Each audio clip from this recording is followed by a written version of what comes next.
بسم اللہ الرحمن الرحیم۔ السلام علیکم ورحمۃ اللہ وبرکاتہ۔ ناظرین گرامی، امام شافعی رحمۃ اللہ علیہ کے مزار کے گنبد پر کشتی کا نشان کیوں بنایا گیا؟ مزید جاننے سے پہلے آپ سے حسب معمول گزارش ہے کہ ہمارے چینل کو سبسکرائب کر لیں اور ساتھ لگے بیل آئیکن کے نشان کو پریس کر دیجئے تاکہ آنے والی ویڈیو کے نوٹیفیکیشن آپ کو بر وقت مل سکیں۔ تو ناظرین گرامی، اہل مصر کے لوگ دنیا بھر میں اپنے فن اور مہارت سب سے زیادہ پختہ اور بے مثال عمارتیں بنانے میں اعلیٰ منفرد حیثیت رکھتے ہیں۔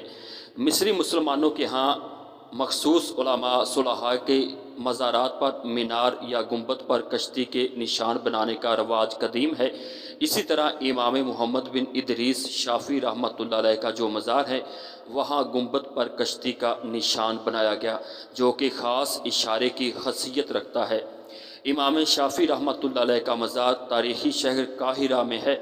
آپ رحمۃ اللہ علیہ کے مزار مبارک پر کشتی بنی ہوئی ہے۔ اس کے حوالے سے 3 وجوہات بیان کی جاتی ہیں۔ سب سے پہلی بات یہ ہے کہ جب ہر سال امام شافعی رحمۃ اللہ علیہ آپ کی ولادت کا دن آتا ہے، اس دن محلے کے بچے کشتی میں دانے وغیرہ ڈال دیتے ہیں جو کہ پرندے کھا لیتے ہیں۔ دوسری بات یہ ہے کہ صاحب مزار یعنی امام شافعی رحمۃ اللہ علیہ کے علم و فنون اور پختگی کی طرف اشارہ ہے کہ صاحب مزار سمندر میں کشتی کی طرح رہنمائی کرتے ہیں۔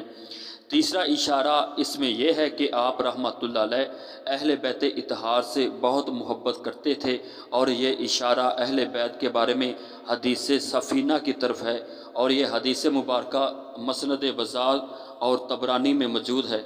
اور اس حدیث پاک میں نبی پاک صلی اللہ علیہ وآلہ وسلم نے فرمایا کہ میری اہل بیت اطہار کی مثال حضرت نوح علیہ السلام کی کشتی کی طرح ہے، جو اس میں سوار ہو گیا وہ نجات پا گیا، اور جو نہ سوار ہوا وہ ہلاک ہو گیا۔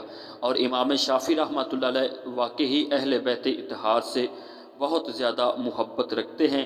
آپ رحمۃ اللہ علیہ اکثر منع کے مقام پر یہ شعر پڑھتے تھے: ان کانا رافدن حب آل محمد فلیشہد الثقلان انی رافدی۔